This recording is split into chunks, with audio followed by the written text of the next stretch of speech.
Hello, everyone, and welcome to this round of the Not a Genre Book Club.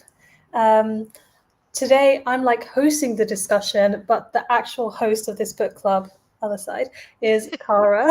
Do you want to introduce yourself? Sure. So, hi everyone. My name is Cara. My channel is Wild Book Garden. And just very briefly, the Not a Genre Book Club is about reading middle grade and young adult books and giving them the same kind of discussion and appreciation that adult books or classics or more literary books tend to get. So, I'm very excited that Olivia Savannah is my guest host for this episode.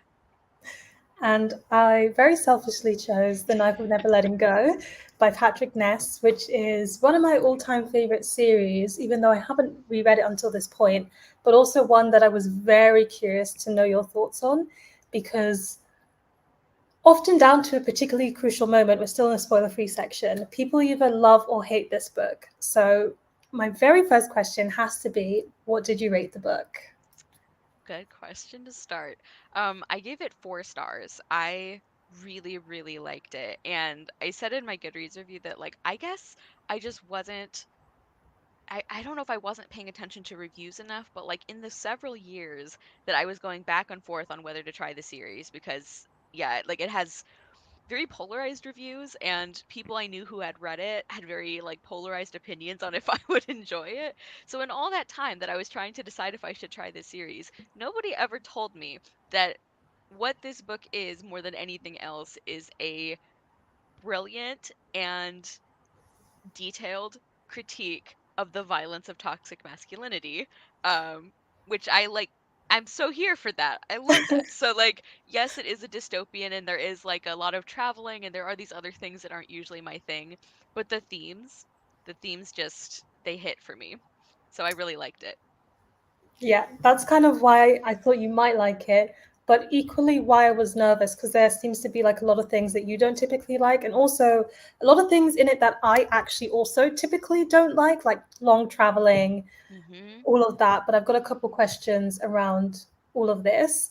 While Ooh. we're still in the spoiler free section, I wanted to talk about the concept of the noise because this is discussed in the synopsis.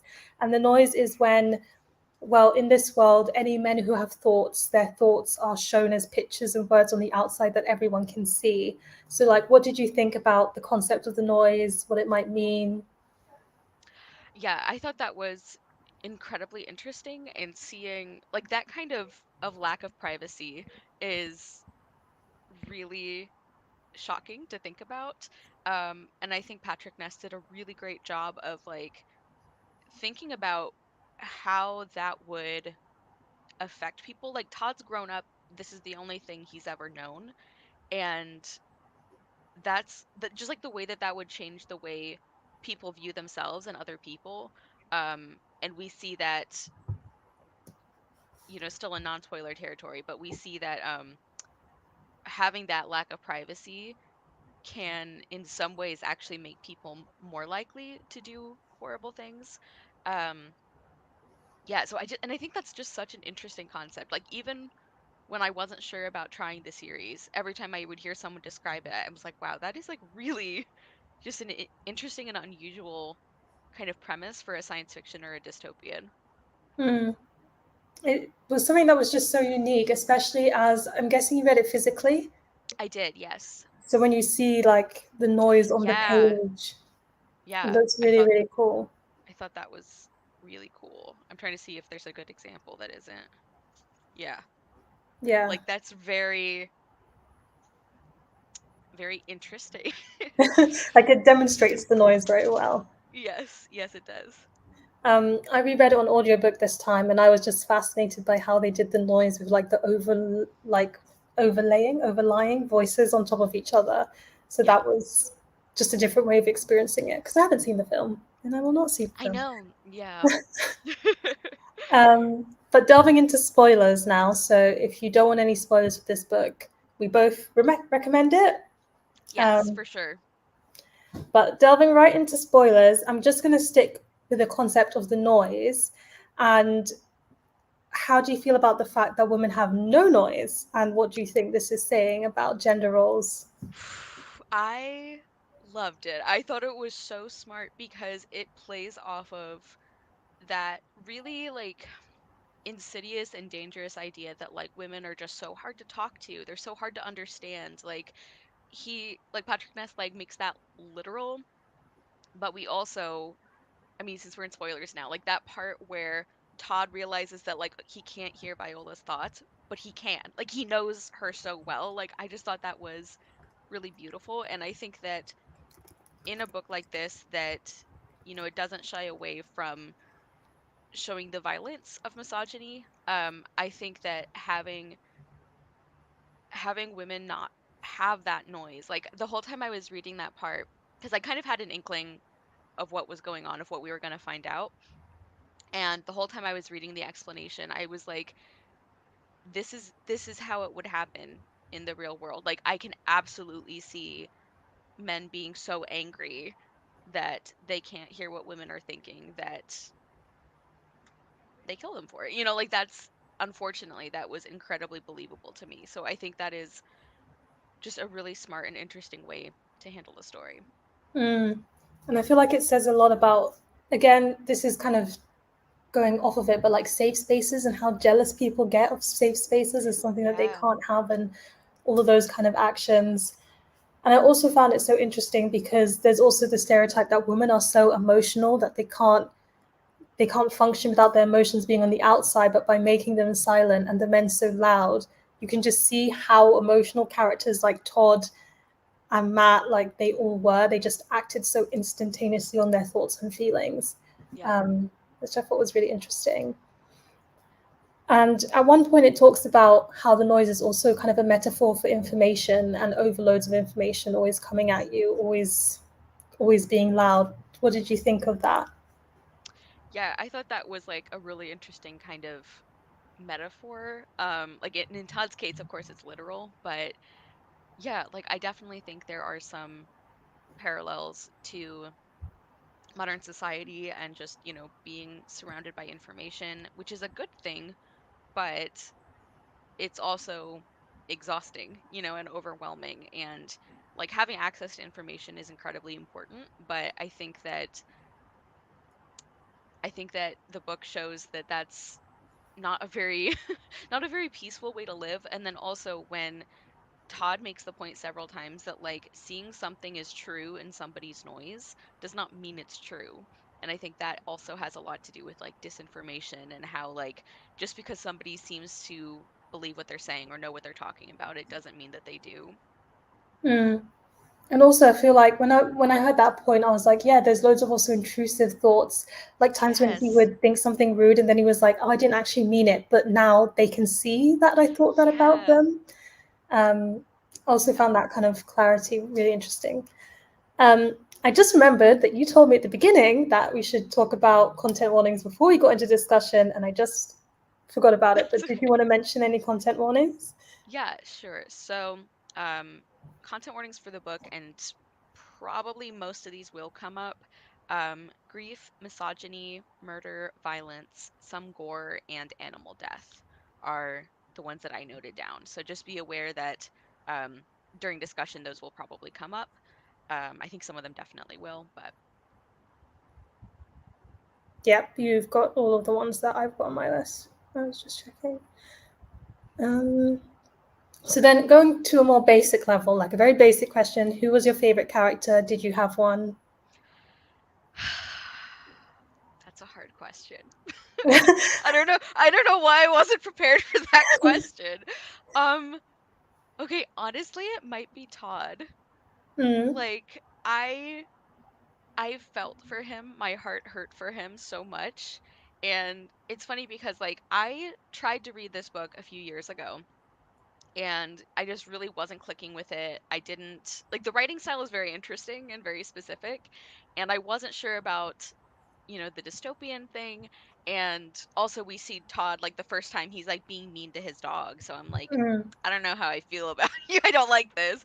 yeah. And I think I just wasn't in the mood for this kind of story. And so I put it down, and it's so interesting. Like this is a great example, I think, of sometimes you just need to read a book at the right time or when you're ready for it, or I don't know, all these other circumstances come together because this time I was immediately invested in Todd, and he's trying so hard to be a good person, even though there are so many circumstances that make that almost impossible for him. Mm-hmm. Um, and we see that like he has grown up with, these really messed up ideas, but we see that even before he runs away and even before he finds Viola, like he's already questioning them. He is basically a good person, so there's all these things that aren't adding up to him. Mm-hmm. Um yeah, so I love him. Like he makes a couple of really bad choices, but like I see why he did them, Mm-hmm. and I just care about him so much. I also though was impressed that Viola still felt like a very well developed character, even though like by definition, like the way the story is like set up, like we know Todd so much more intimately than her. Mm-hmm. Um, but I still feel like she felt like her own person. She didn't just feel like the the stereotypical like, oh, she's a girl, like she's the girl Yes. character. Um, but yeah, Todd might be my favorite.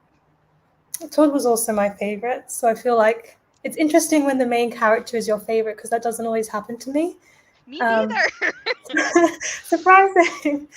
And I just really loved his development throughout the book. And I think what I liked about his development is how neatly it tied into Viola's in terms of her feeling like she knew better, but then gradually unlearning some of the prejudices that she has, and then him also in the process of unlearning a lot of the things that he's been taught. So they're both like unlearning in some sense, but on very different wavelengths, and still manage to like find that friendship in the middle, Yeah. which I really, really liked.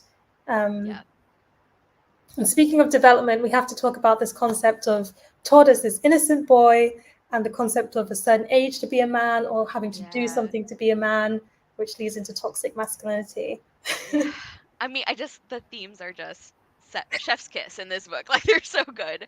And I feel like this is one of the books where like thematically the story works and it makes a lot of sense, but then also it makes for a very compelling narrative. Because even though I did kind of like I was figuring out what we were going to be told about like what actually happened, with Prentice Town and everything. Like I had some inkling of what was going on, but like the tension of like building to that and Todd getting little pieces of what was going on, like I think all of that was so good. Um but in terms of like the themes, the question you were asking, I can you repeat it so that I can like collect my thoughts a little bit more?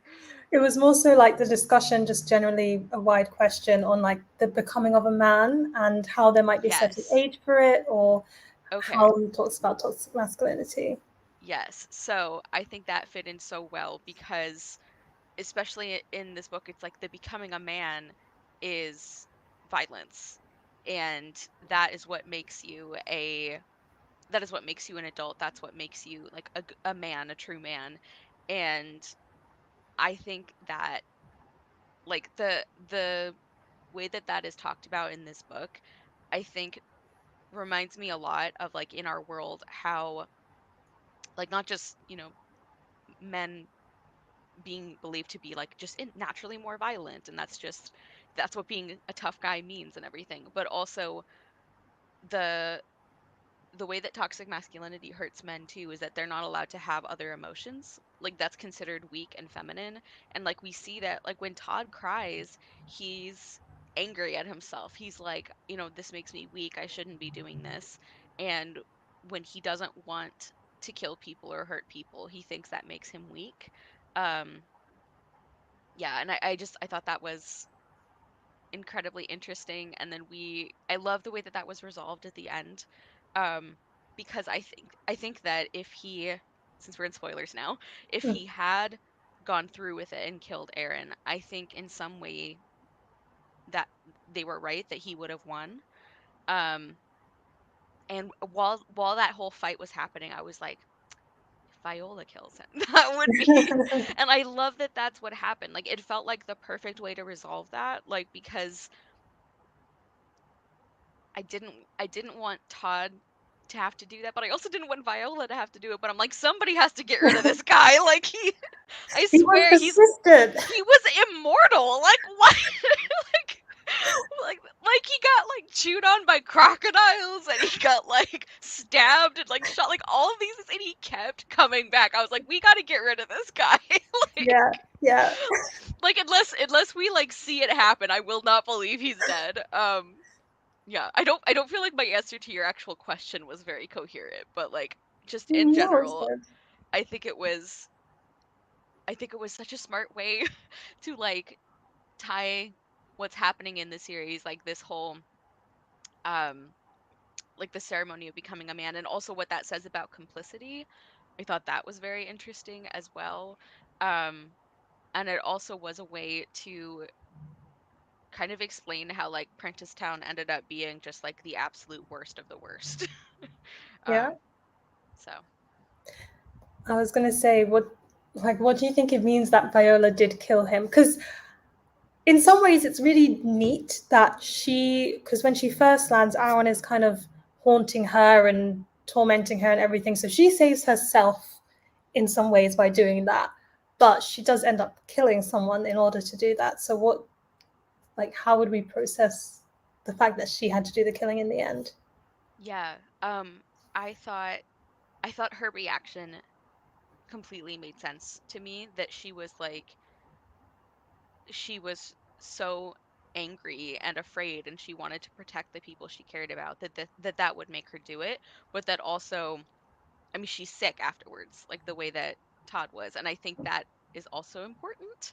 Mm, um that it wasn't easy for her, and I think that is one of the differences about people who hurt others for the sake of it, or to get their way, versus people who are forced into doing it because they don't have another option. Because like Aaron, he he will continue to hurt people. And so I'm not saying that like killing somebody is the only way to get around that, but in the circumstance they were in, it felt pretty clear to me that like somebody was going to have to do it. Like people are going to get hurt regardless. And so the question is, do you make sure that the person getting hurt is the one harming everyone else, or do you not do you know what I mean? Like yeah, yeah. not that it would be an easy choice to commit to, but I think the way that was handled with the two of them was so smart. And I also love that it shows that like the way that Todd or Viola is pushed into violence is protecting the people that they care about. You know, like that is what will finally make them do it. Like nothing less than that. I just yeah. Mm. And it reminded me a bit of like non-violent protests. Like they tried their best to be non-violent for as long as they possibly could until their lives were like at stake and there was Yep. nothing more that they could do. Yeah. Um, I had just one point, like rewinding back to the masculinity thing, which was how in Prentice Town it was really interesting that there was a massive lack of communication between men and boys and that they weren't Mhm. supposed to talk to each other or interact with each other. And I was just wondering what you think that says about like parenting and the importance of communicating with the younger generation and letting them in on things, even though it might seem like a big or scary concept. That's an interesting connection to make. What it made me think of while I was reading is that it felt to me like the men who had gone through with it and who had done this horrible thing, like they were not supposed to tell the younger kids because number one, that might make the kids, you know, more likely to fight back and be like, this is awful, I'm not doing this. But also, I feel like the older generation, the older men in Prentice Town, I think they were angry and jealous that the younger kids hadn't been like corrupted yet, you know, like um and we hear a lot about how like Todd is innocent. He's like the only innocent one in Prentice Town and all of this. And so that's what it made me think of when we find out that like they're divided so strictly, um that like they show off like they're proud to be men now, but secretly I think they're jealous, you know, of not of the kids who don't have that knowledge yet and who didn't have to make that choice. Mm, Um, but yeah, that also does say something interesting about like different generations and like and also like keeping somebody in the dark for their own good. Like, I think a lot of times that can be very frustrating, but this is one of the books where I'm like, you kind of have to, because Yeah. otherwise, like, I mean, like, the noise just makes that so much more complicated. Mm, So it actually felt justified to me in this book that, like, nobody would tell Todd anything until the end, because, like, they couldn't. It wasn't Todd's fault. He just, like, would not be able to keep it to himself. yeah, absolutely. And speaking of like villainesque characters, I feel like we have quite a few villains at play in this story. Like, of course, there's Aaron, who is immortal and continues to just pursue them the whole way. But there's also like Yeah. Mayor Prentice and the whole of Prentice Town as this like war of men charging towards them. There's Davy Prentice, who seems to never be with the big load of people, but comes on his own as well. And then there's just them trying to survive out to this journey. What did you think about the differences of these villains and the different things they could represent? Yeah, I think like a lot of what I was saying about the themes really comes through in the villains. Like, um, I mean, Aaron is also a religious zealot on top of Yeah, just the other kinds of violence. Um, so I think that is interesting. And I like too that we see ways that like other settlements and other societies, like it's not like all of them went this like extreme violent, like hurting other people route, but some of them did. Um, and then we also, like, Mayor Prentice is an interesting villain because we barely see him, but the way that like we hear about him, the way that Todd talks about him, it makes him feel like the scariest one, you know? Because he's like unknown. Um, and that ending, like, it's a brutal ending. it's brutal. I was like, Patrick Ness fooled me because I thought we had finally, I was like, all right, we're gonna get a little bit of like hope and like happiness. And then he's like, Nope, not LOL. today. Yeah. Like, Okay. I just, I'm really glad I own the other two books. Yes, like this is one series where I'm like, just buy the whole trilogy in one go because you need to continue going. Yeah. Um, Actually, just saying that too about the villains, I realized that because you mentioned that Aaron was a religious Sea Lot character. So we've got like religion, authority with the president, and then like entitlement with Davy Prentice just being like the son of him. But I hadn't thought Yeah. about that until you mentioned the religious thing because I often think those characters in YA contemporary, strangely enough, are the villains. Like Yes. someone Yeah. who's in authority, someone who's overly moralized or something like that. So Yeah. um, Yeah. I think too, like, the the villain that I think was the most, I don't know if I want to say like the most awful or the most scary, because like how do you compare those things? But I feel like one of the villains of the book is just like the collective like the collective group of like these men who are so angry that women,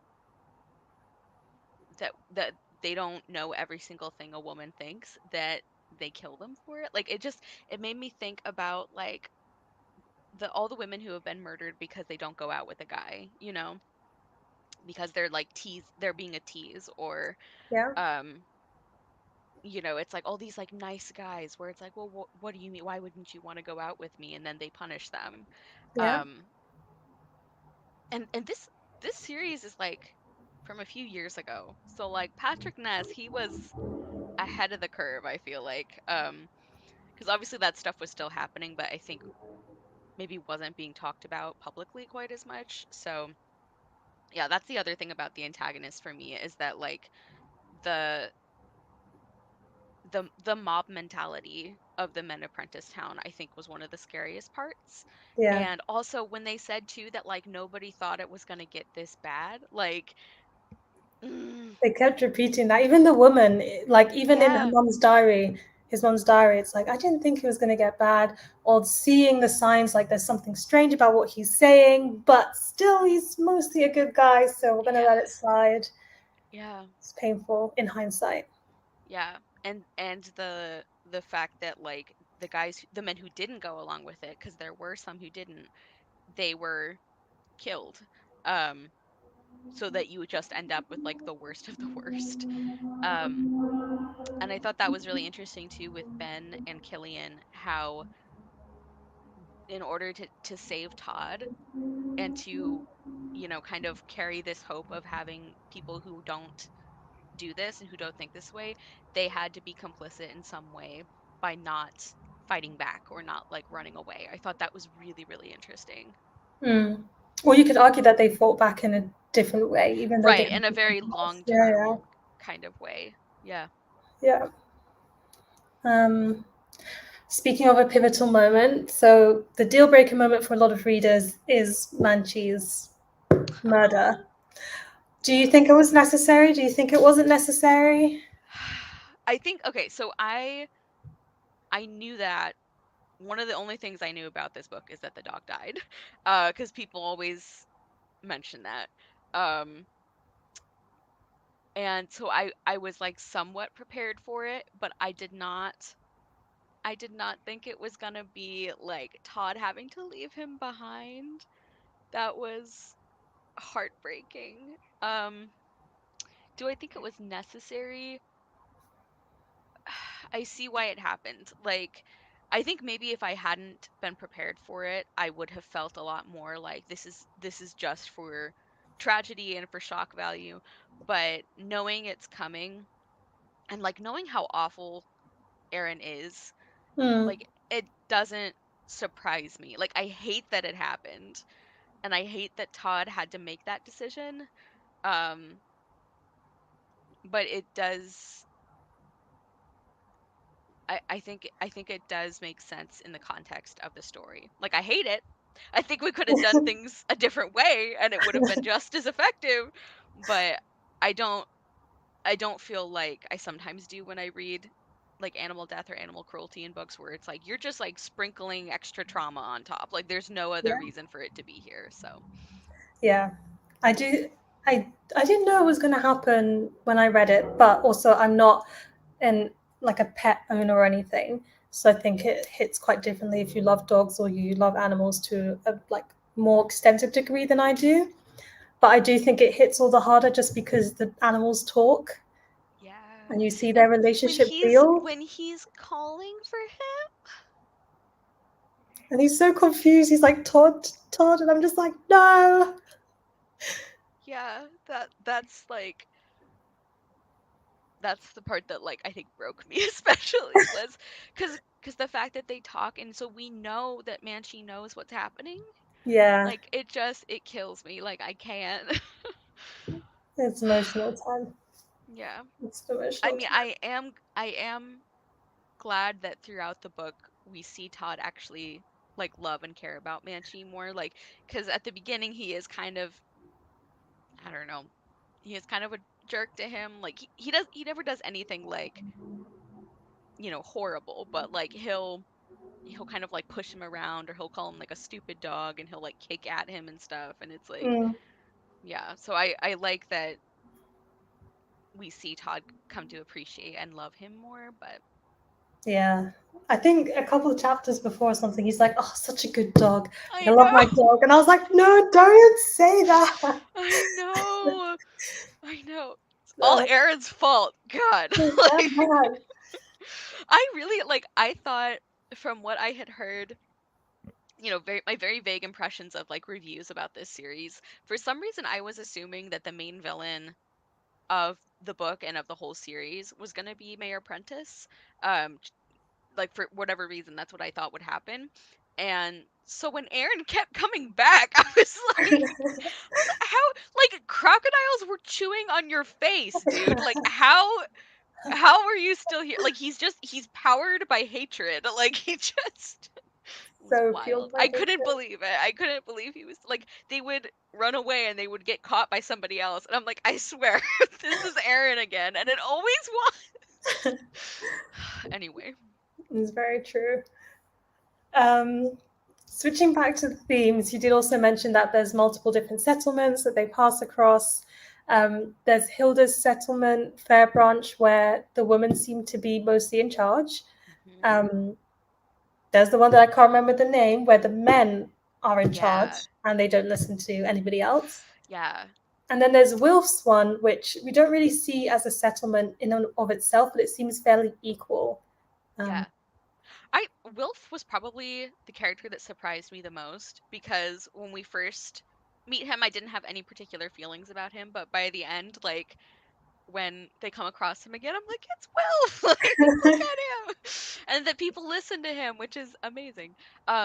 Yeah, the different settlements I thought were really interesting, and I think that was a really smart way to kind of give us a view of how different Prentice Town is, but also how maybe it's not so different because the one that I also can't remember the name of, the one where the doctor lives, mhm. that we see near the end, where they just really ignore and infantilize all the women.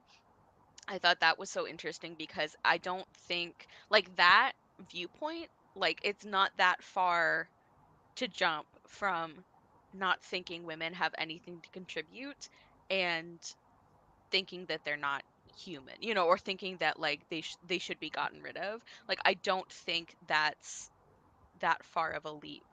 Um and it was interesting too cuz like I did not know like when they're describing the men sleeping in one area and the women sleeping separate, before we actually get to the settlement, I was like, oh, like that makes sense. That's a smart way to get around that because that would be really hard to sleep with all of that noise. So I didn't think anything of it. And then we get to the settlement and Viola is telling us about how everything works and how they like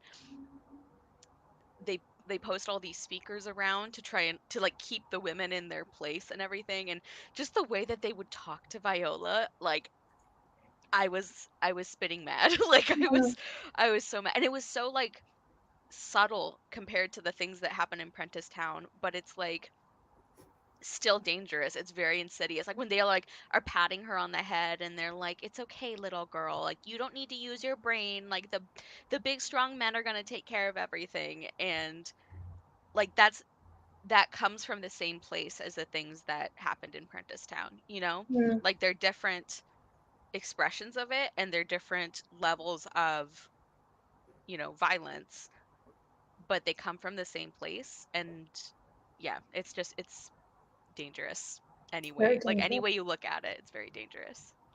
I felt ridiculously proud of Todd when he was like, no, Yes. and standing up for her. And even though it's like the bare Yes. minimum, I was still like, you go, I man. know. I know.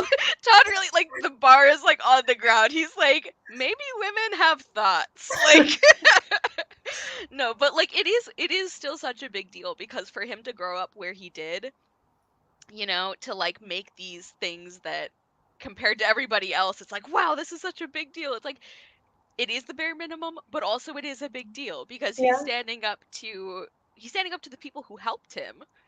And he's saying like, I'm not going anywhere without Viola. Like I Mm. love that. Yeah. And it's true. Like, it makes sense that this is the last one because, as you said, it's also the closest one to Prentice Town. So it just shows how much further he's gone in his journey that he can Yes. be at that point Yeah. by that time. Yeah. And we see that like by the end of the story, he's like, how could I have ever thought that she was empty? That she didn't have like I love it. Yeah. Yeah. Just stirring them up a little bit so we can all suffer together. I know. Yeah. Moments, moments. Like I thought I had years to prepare myself and didn't didn't completely help.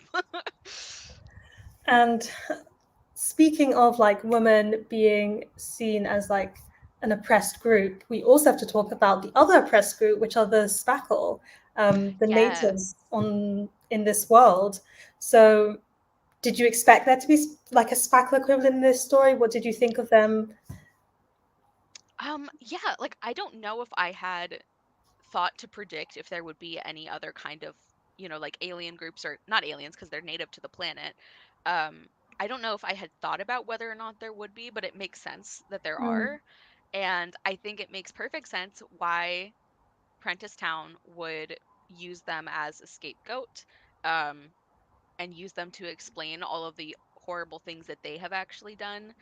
Um, I I was so upset when Todd killed the one that they found. Like, I I didn't think he was going to.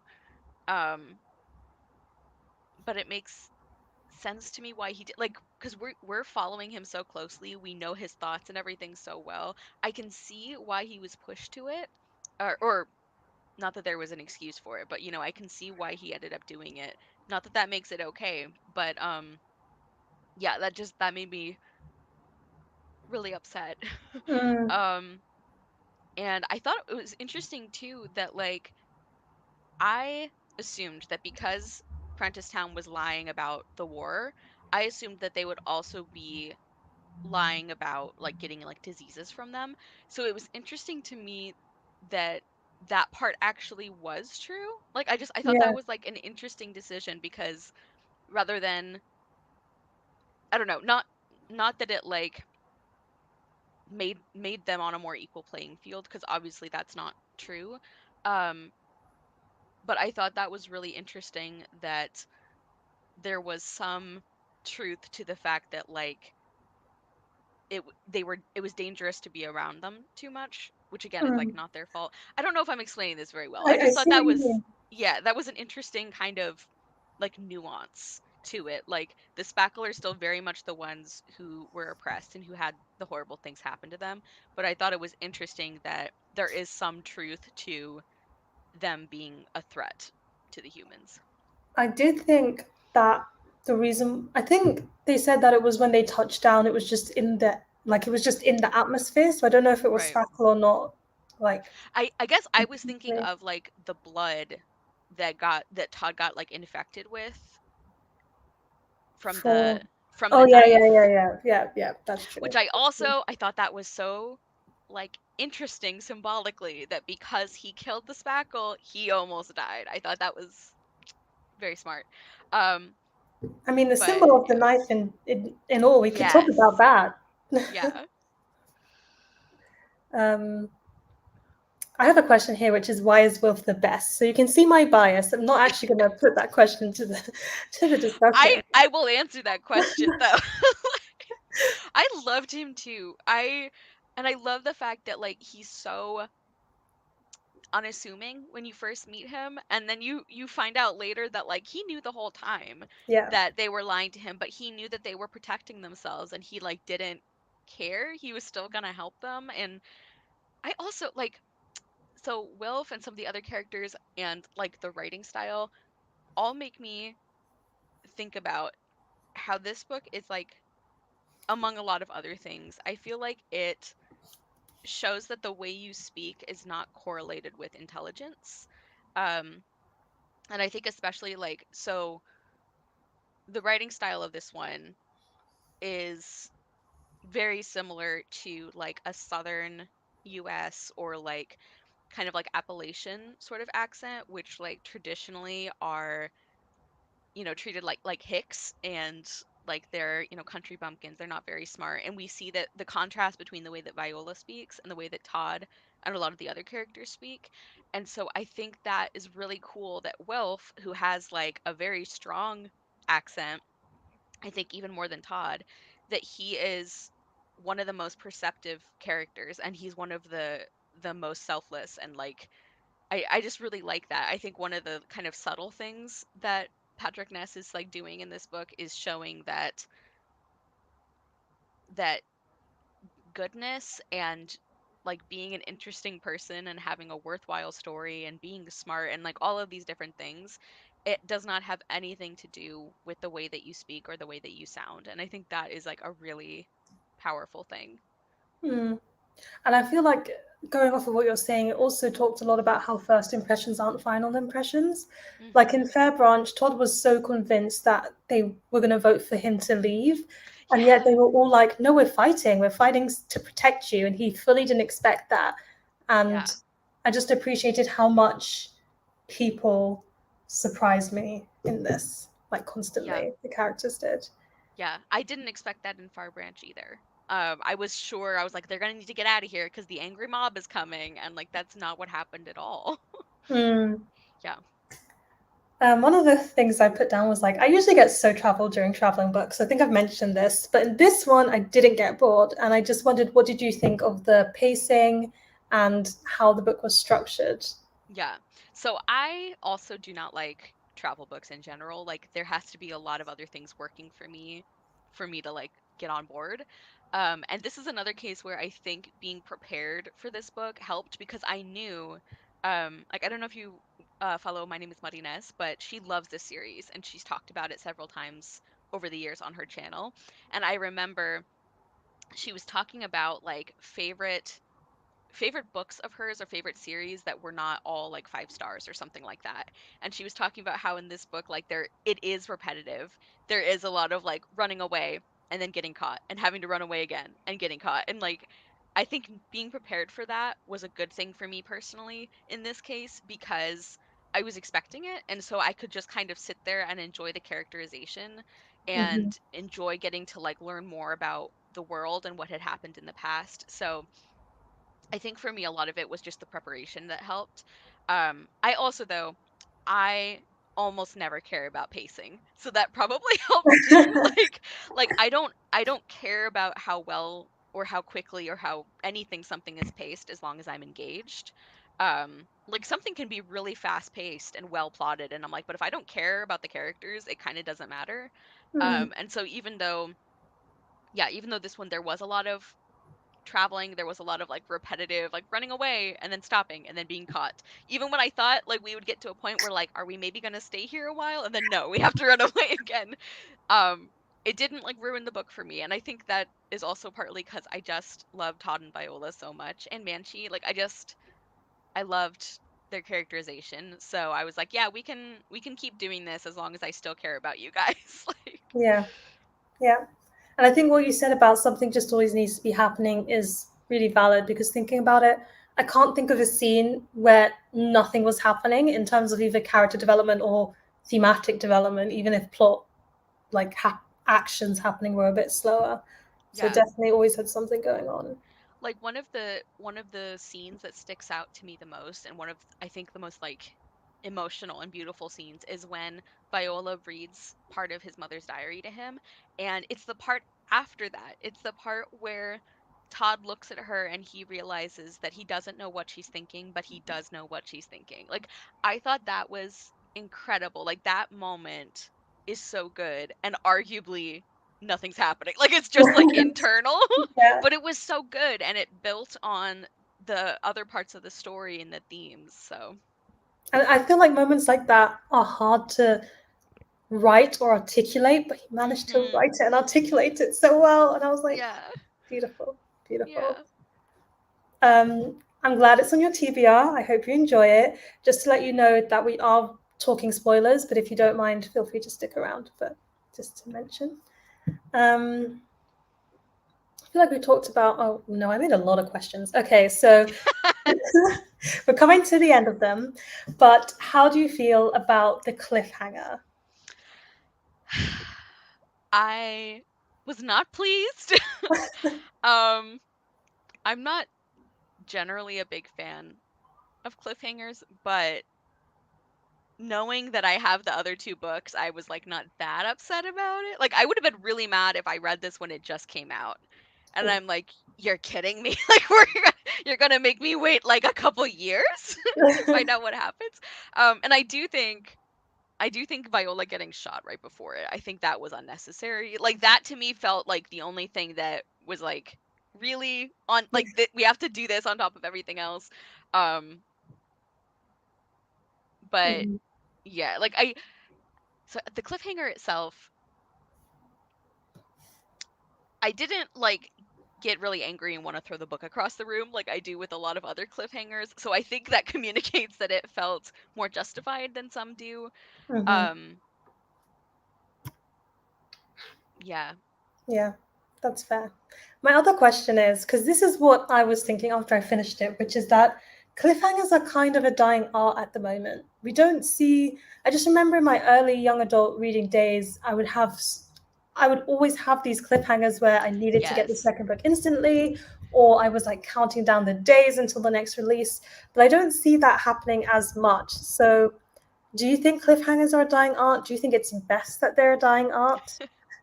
I would say yes to both questions. I also think that they're happening less, and I personally think that's a good thing.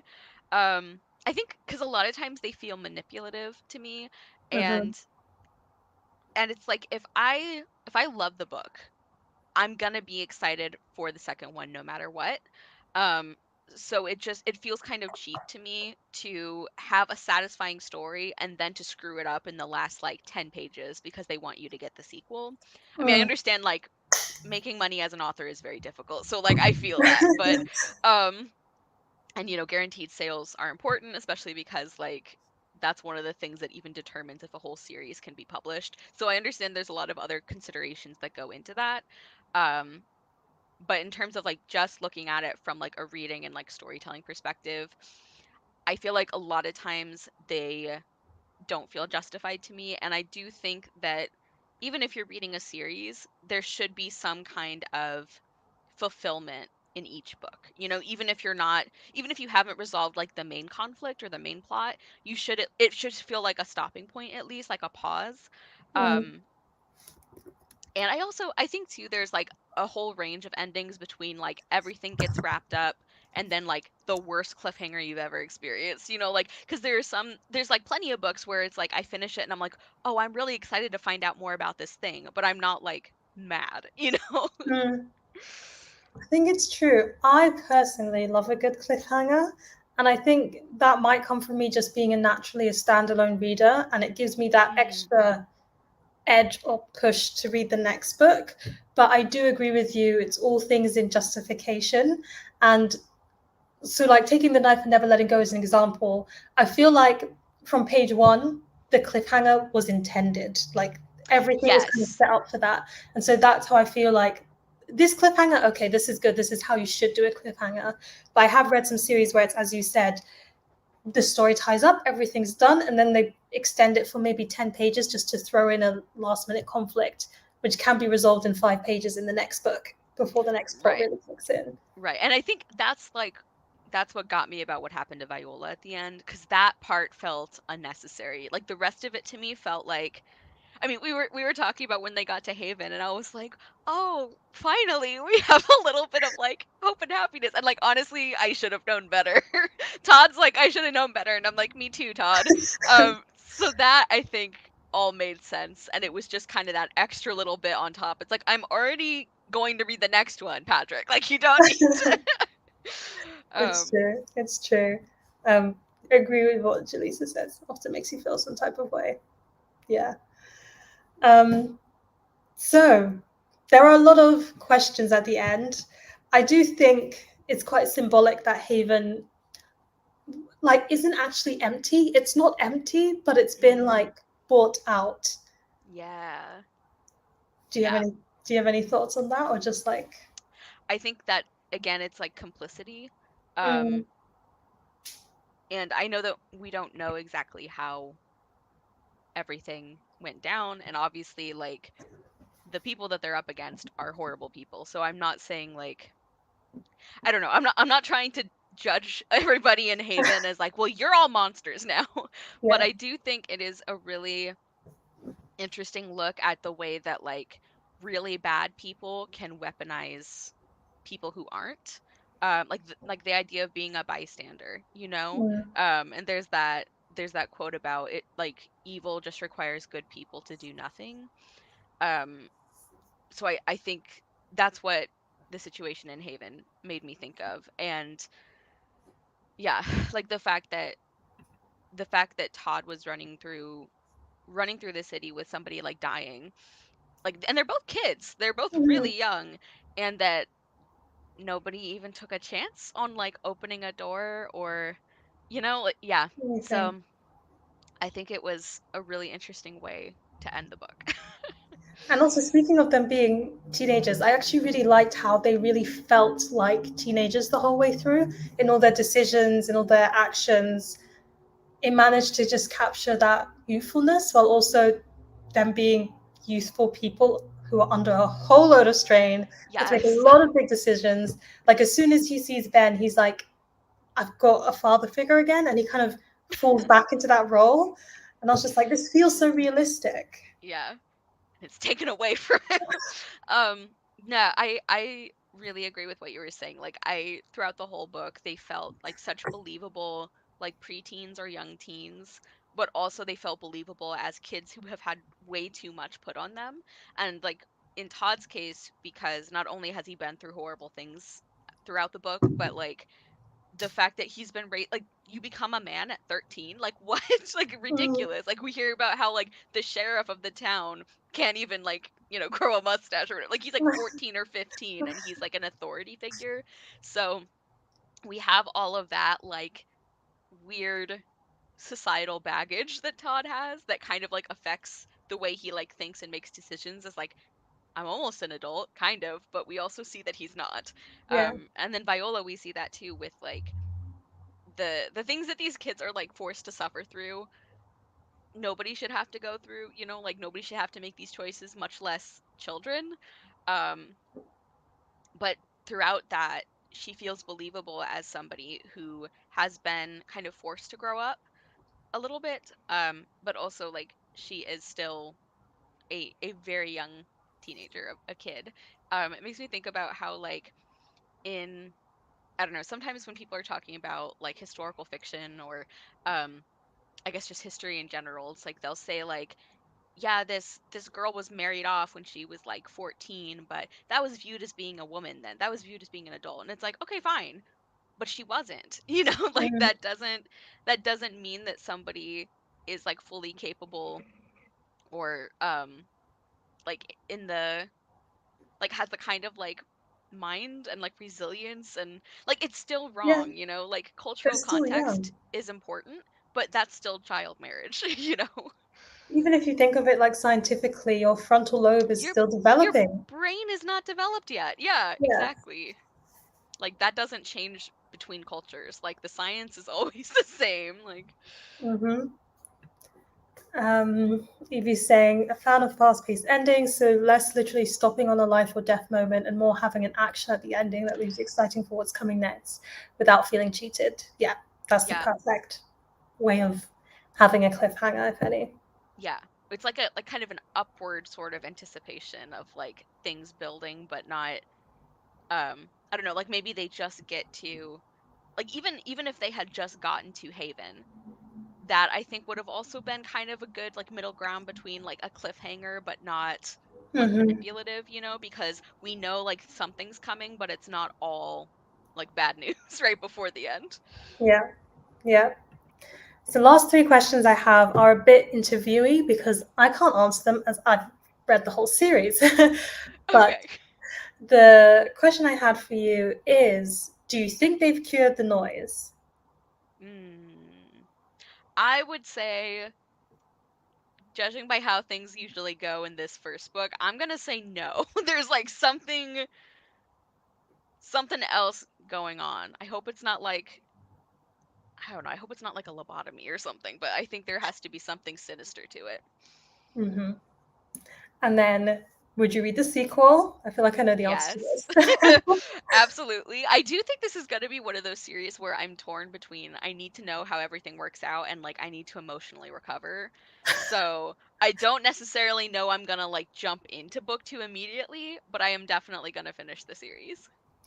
um, the only thing I would say is book two is my favorite of the series, Mm. and the I do think each of the books kind of tackles a different theme that is already present. So like it focuses on different themes, but they're all there all along.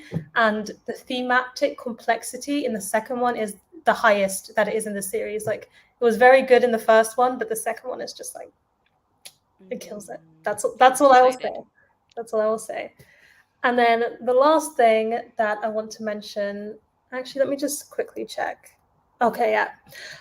That I want to mention is what do you think I am the circle and the circle is me means? Hmm.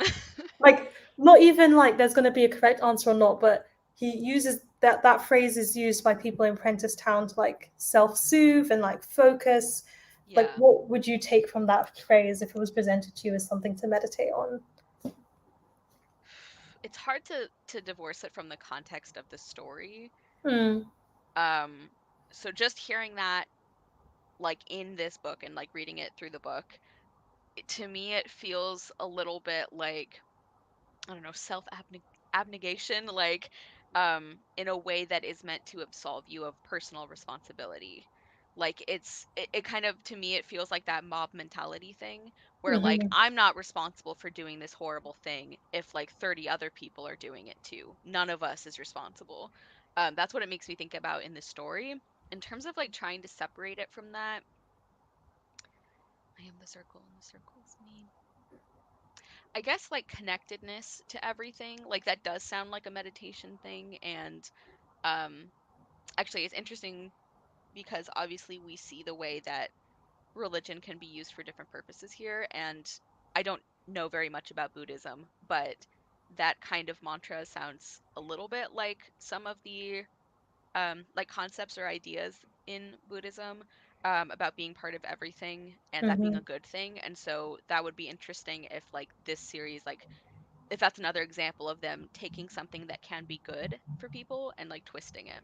hmm This is so interesting because I think the first time I read it, again, I was younger than I am now, and I just couldn't fathom the phrase. So I was just like, Mm. whatever, I'm not even going to try and assign a meaning to it. Yeah, I just accepted I it as it was. I didn't try until you asked me the question and I had to have like an opinion about it because I had the same reaction. I'm like, I'm sure that's important, but I don't know what it means, so I'm just gonna keep I was just like, going. well, but now that you Okay. said that, I feel like, yeah, there is some symbolism. Like, it kind of reminds me of the infinity sign, like looping Mm. back, circular motion. I don't know. Very interesting. Um, but those were all of my questions that I had about the book. Did you have anything that we didn't get to discuss that you wanted to put forward? I feel like you did a wonderful job of covering things. Well, one thing that I just wanted to like mention that I kind of talked about is I think this book is a great example of something I really love when you have kind of a mystery element in a book. Like, it's not a mystery book, but like there are secrets, there are things that you don't know. And I find this kind so satisfying where like I was kind of like I was picking up on things. I even had predicted like some of the very specific like bad things that we find out that had been one of the ideas that occurred to me, but it didn't feel frustrating because I think Patrick Ness did such a good job of like building that tension and giving you just a little bit of information and not in a way that felt manipulative. Like I just think that is really impressive. And I think one of the things that can frustrate me about books that try to do that is like I don't like when I'm struggling with a book and one of the things that like could be keeping me interested is this like mystery or finding the answers, but your enjoyment of the book depends on you not knowing what's going on. Like Yeah. even though I guessed things that were happening, I still was like wanting to see Todd learn them and wanting to see what would happen and wanting to get the whole story. So like I think that was just very impressive to me. Mm. And it was, for me, it was also interesting because we know that he has that diary from the beginning, and we know Yeah. that it has answers, but it didn't frustrate me that he wasn't reading it Yeah. yet. I know. It was like I was so invested in the characters and in what was going on that yeah, like I would have expected to be really annoyed by the fact that they literally have answers sitting right there and they don't read them. Like um yeah. Yeah, it did crush my soul a little bit. Like, I appreciate that you can see when they make mistakes. It crushed my soul a little bit when they had the map and they read it belatedly, and they're like, "There's nothing we can do about that. That was literally, it was like that was my fault," and it was. But you still understand why he was acting the way he Yeah. did. But it did And still crush my soul a bit. yeah, and the character development of him being like, you know, mad and feeling, I don't know, almost like undercut because like a girl can do something he can't, to like the end of the book when he asks her to read for him. Mm, I love that. Um, Also, I thought it was really hilarious that time when I think they're all talking to Ben at the very end, and Viola goes like, "He ain't coming with us," and then she's like, "I mean, he isn't." Yeah, I laughed at that too. I thought that was so funny. Like we needed that little bright spot. Yeah, I thought that yeah. was great. They have their moments. Like it is a book that's actually filled with so much misery, but there are those lovely little moments where like Manchu is Yeah, being cute, they're appreciating each yeah, other. The yeah, dog's chasing some type of weird bird thing around in a circle. yeah, Those cute moments. yeah. Um, Not a real question, but the only thing that I would say is for a long time, I saw these books in the library while I was growing up, and I looked at them and I thought, I am not going to read that book because it looks so ugly. And the font was so bad on it, and I just thought, I'm not going to read it. And I don't know why I picked it up like either the last year of secondary school, or the first year of uni, but I did in the end. And I just really hope that these books get a new dust like cover or something. Yeah. Yeah, the one I I actually I specifically got these covers way back when I was like acquiring the series because I really didn't like the new US covers that like I think they're like all white and then they have like that one Those colored words on like it. design element. That's the UK Um one. yeah, I wasn't a fan of that and I liked these more. So I don't like dislike this cover design, but I do feel like this feels like a kind of book that I also probably wouldn't pick up that much. Like, because it definitely it looks very much like there's a road, lots of Mm, traveling, and it looks like vaguely sci-fi dystopian, which it is, and I don't read a lot of. So like the cover is a good representation of what it is. It's true. just like not something I would probably want to read if I didn't have other knowledge. Yeah, Yeah. exactly, exactly. So I'm There's a few books that get multiple editions, and I'm like, this is all good, but I've got some favorites that could really do a new Dust Jackets, please. yeah. Or it's like there's a series of covers that you really enjoy and then they change it one book from the end and it's like why do we do this but we don't give like actual like cover designs to series that need it. But yeah. Yes. So Oh, I'm really really glad that you picked this book, Louis Savannah. Like I remember when you told me this was the one that you wanted to do and I was kind of like, "Oh, interesting," because I like I hadn't been able to decide if I wanted to try it. Like I had almost unhauled these books like 3 times because I just wasn't sure. I wasn't sure. I know you we narrowly averted that, so I thank you so much for that. no problem. I mean, I guess another question is, do you think you might see the film? It's got Tom Holland as Todd. I don't know. I don't know. I don't know. Like I'm not sure. Um I think it would be so hard to do a movie version of this because so much of what I love about it and what I love about the characters and everything is very internal. And I think it's hard to have the kind of thematic content in a movie without it feeling like the narrator is just explaining to you the themes.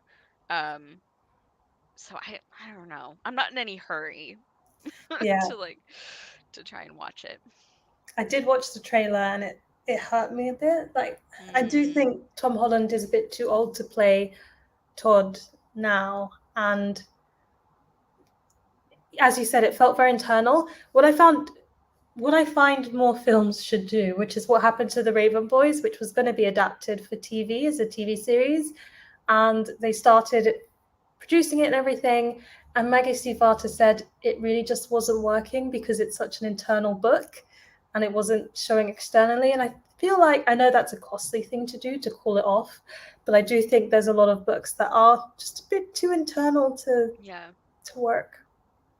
Yeah. Well, it's like, and I know that you weren't the biggest fan of The Lord of the Rings, which I totally understand, but one of the reasons that I was so shocked that I loved Frodo so much, because like I grew up watching and loving the movies, and Elijah Wood I think does a great job as Frodo. It's not like he was poorly cast or he's not a good actor, but like the things I love about him are all internal. They're the way that he thinks and the way that he makes decisions and just like the way that he phrases things like in his narration are what I really love about him. And you can't show that in a movie. Like it just Yeah, doesn't work. um it's yeah. true. In those films like Gollum, is that Yeah. correct? Yeah. Yeah, the little like creepy guy. Like he was my favorite character in the books, but also in the like film versions because he is so external. And getting to Mm, see that was so cool.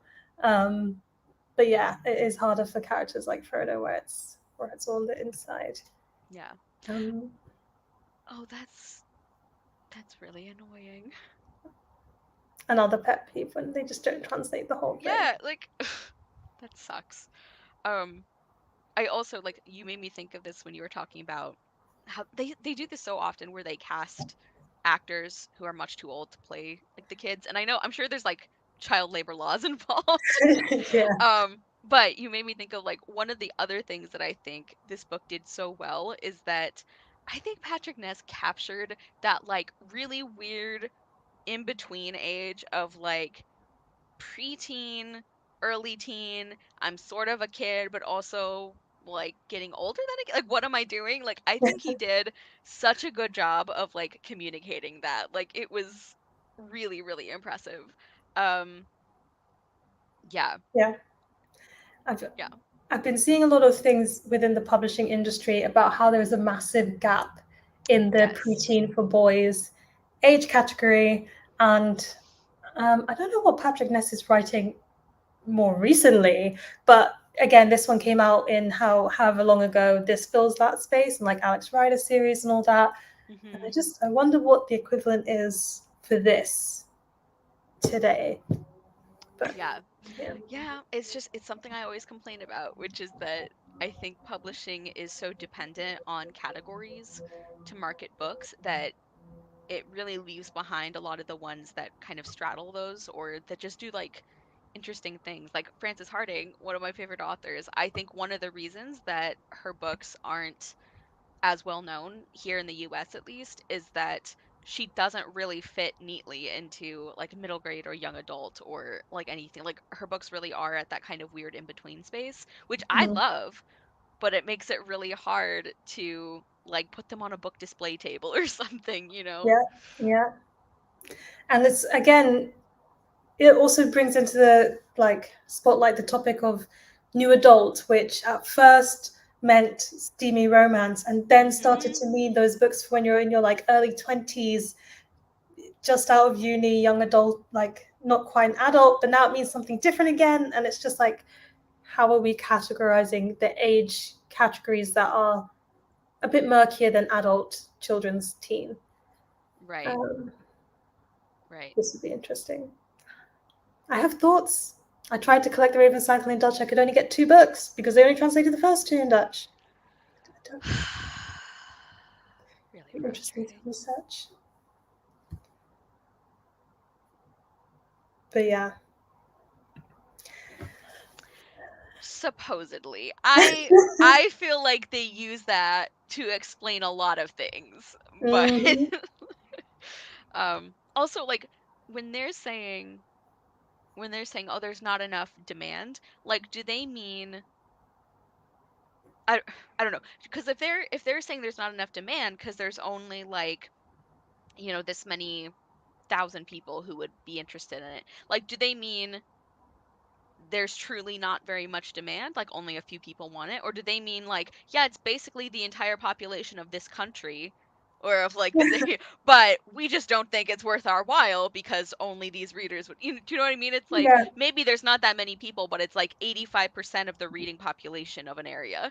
Like, It's like country wise, Lithuania is never going to compare to the US sales. yeah, Like, it doesn't mean they don't get to read books. Like, that's ridiculous. but yes, I do think that brings us to the end of our discussion on the Knife of Never Letting Go. Thank you to everyone who joined us tonight.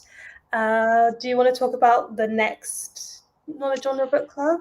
Yes, that's a good idea. Once again, why was I not expecting that to come up? So for our next episode, it's going to be back with me and Hannah from Ball Gowns and Books, and we are going to be reading As Long as the Lemon Trees Grow, I think is the title. I'm very excited for it. I like this book. I think it's going to rip my heart out, but in a very impressive way. I know it's one of Hannah's favorites. She really, really loves it, and I'm really excited to discuss it with her.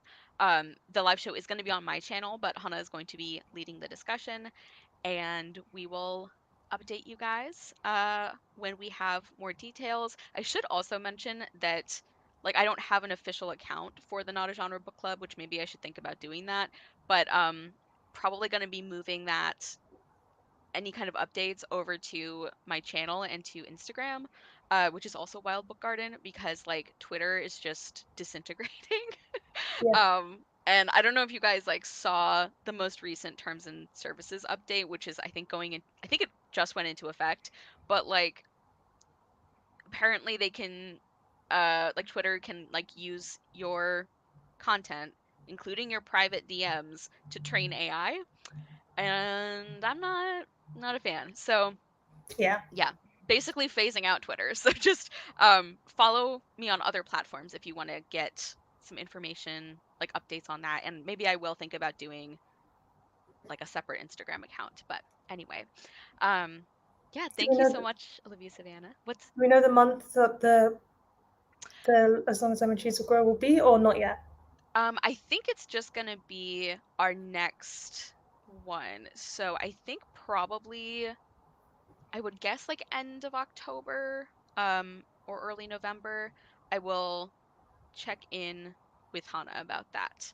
Hmm. But I think, if I'm remembering correctly, I think it is the last book that we have scheduled for the club for this year. Because Hmm. I'm planning, we don't have one for December. Um, so I think it's going to be our last book, and it'll probably be like end of October, early November. Okay. Yeah, Twitter is very toxic. That's Yeah. very I think true. everybody's on their way out. Yeah. Anyway, so thank you so much, Olivia Savannah, for hosting, for discussing, leading the talk. I think you did a wonderful job with these like discussion questions. And thank you so much. Thank you, everyone. See you.